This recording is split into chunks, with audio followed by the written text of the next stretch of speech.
अस्सलाम वालेकुम। तो हम इसी चैप्टर का जो है वो दूसरा टॉपिक हम करेंगे, जिसका नाम है अक्यूट लैरिंजियो ट्रैकियो ब्रोंकाइटिस। ठीक है, तो ये एक सिंपल टॉपिक है। तो इसमें क्या होता है कि एक पॉजिटिव फैक्टर है जिसका नाम है हीमोलाइटिक स्ट्रेप्टोकोकाई। ठीक है, हीमोलाइटिक स्ट्रेप्टोकोकाई एक जो है वो बैक्टीरिया है। तो इससे क्या होता है कि इनकी जो है वो लैरिंग्स, ट्रैकिया और ब्रोंकाई की जो है वो इन्फ्लामेशन होना शुरू हो जाती है। ठीक है, तो क्या होगा कि इनकी जब इन्फ्लामेशन हो जाएगी तो इन्फ्लामेशन बेसिकली क्या करेगी कि इन्फ्लामेशन स्प्रेड होगी पहले तो। ठीक है, पहले तो जो है वो इन्फ्लामेशन स्प्रेड होना शुरू हो जाएगी जब ये हेमोलाइटिक स्ट्रेप्टोकोकाई जो है वो कॉज करवाएगा बैक्टीरिया। तो इन्फ्लामेशन जब स्प्रेड होगी तो वो फिर क्या करेगी, वो इन्वॉल्व करेगी, किनको इन्वॉल्व करेगी, म्यूकस लाइनिंग ऑफ LTB। ठीक है, मतलब कि इन्फ्लेमेशन जब होगी तो फिर इन तीनों की म्यूकस लाइनिंग को जो है वो ये इन्वॉल्व करेगी। ठीक है, मतलब कि अफेक्ट करेगी। ठीक, तो जब ये इनकी जब इन्फ्लेमेशन हो जाएगी तो इन्फ्लेमेशन के बाद क्या होगा कि फिर जो है वो कंजेशन होना शुरू हो जाएगी। कंजेशन के साथ साथ जो है एडिमा होना शुरू हो जाएगा, इन्फ्लेट्रेशन होना शुरू हो जाएगी, और सबसे बड़ी बात कि एक्सुडेशन जो है वो म्यूकस लाइनिंग की होना शुरू हो जाएगी। जिससे क्या होगा कि एक जो है वो मतलब कि अगर वहाँ पे एक्सुडेशन जो है मतलब कि एक सीक्रेशन जो है वहाँ पे जमना शुरू हो जाएगी। ठीक है, जमने से क्या होगा कि वहाँ पे एक क्रस्ट बन जाएगा। जब ये सीक्रेशन जो है वो ड्राई होना शुरू हो जाएगी तो वहाँ पे एक क्रस्ट बन जाएगा म्यूकस लाइनिंग पे। तो जब पेशेंट जो है वो कफिंग कर रहा होगा, कफिंग के साथ साथ क्या होगा कि वो क्रस्ट जो है वो टूट जाएगा, मतलब कि वो वहाँ से डिटेच हो जाएगा। डिटेच होने के बाद क्या होगा कि एक ब्लड स्टेन डिस्चार्ज भी जो है उसके मुंह से आएगा, और ये क्रस्ट भी जो है वो उसके कफिंग से जो है वो आ जाएगा। ठीक है, तो ये कंडीशन है इस तरह से कि इन्फ्लामेशन के बाद क्या होगा, कंजेशन होगी, एडिमा होगा,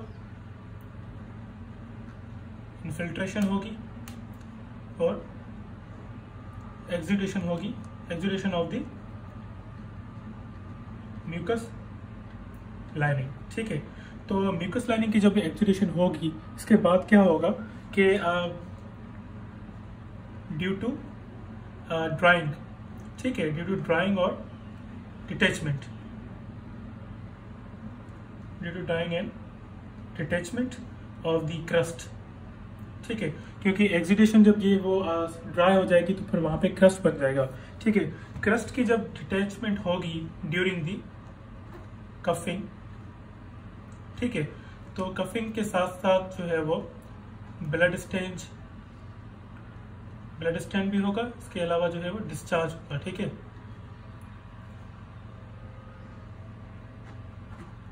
तो ये इसकी जो है पूरी पैथोलॉजी है।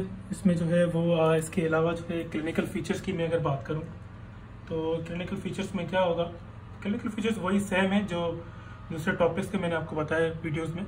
हॉर्सनेस होगी, डिस्निया होगी, ठीक है, और जो है कफ होगी, इसके अलावा जो है वो साइनोसिस होगी। ठीक है, इसके अलावा साइनोसिस होगी, और जैसे मैंने एक्सुडेशन का मैंने आपको बताया वो एक थिक होगा, मतलब टेनेशियस होगा।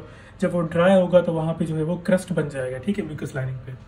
तो हम इसको जो है वो डायग्नोसिस हम कैसे करेंगे, इस कंडीशन को हम डायग्नोसिस पे जो है हम बात करेंगे। ठीक है, डायग्नोसिस में हम क्या करेंगे यूज के on plain x-ray, plain x-ray हम करेंगे।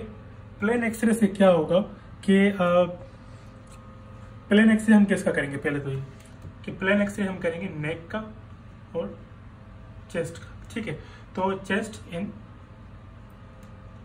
Anterior posterior view, anterior posterior view जो है हम उसका जो है प्लेन एक्सरे करेंगे नेक और चेस्ट का। तो हमें फिर क्या है, एक फाइंडिंग जो है हमें नजर आएगी। वो फाइंडिंग क्या होगी, स्टिपल साइन।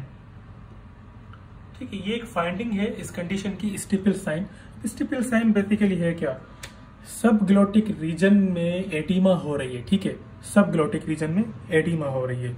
तो वहां पे क्या होगा कि जब हम ये डायग्नोसिस करेंगे तो एक एयर शेडो जो है वो ट्रेकिया पर नजर आएगा। ठीक है, ट्रेकिया पर नजर आएगा। अब स्टीपल का मतलब क्या है, ठीक है, टॉवर ऑफ द चर्च देखा होगा आपने। ठीक है, टॉवर ऑफ द चर्च को हम कहते हैं स्टीपल।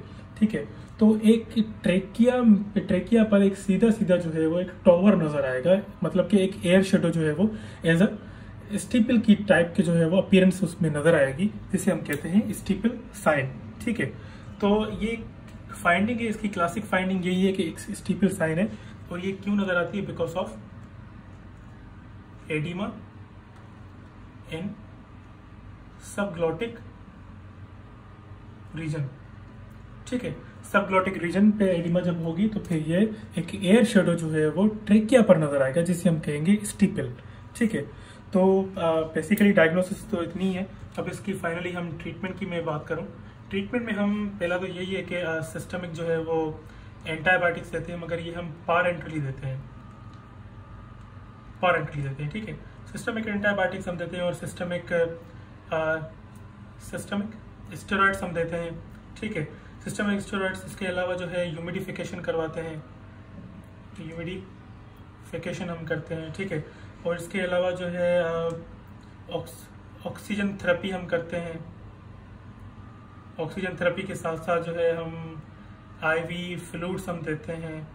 ठीक है, और फाइनली हमारे पास ऑप्शन होता है ट्रेकियोस्टोमी का।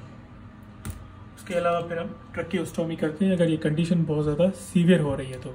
ठीक है, तो ये बेसिकली है एक्यूट लैरिंजियो ट्रेकियो ब्रोंकाइटिस, इसमें लैरिंज ट्रेकिया और ब्रोंकाई की जो है वो इन्फ्लामेशन हो जाती है, और इसका पॉजिटिव फैक्टर है हेमोलाइटिक स्ट्रेप्टोकोकाई। ठीक है, तो अगर आपको इसमें कोई भी चीज़ समझ में ना आई हो तो आप मुझसे कमेंट्स में पूछ सकते हैं। Thank you so much.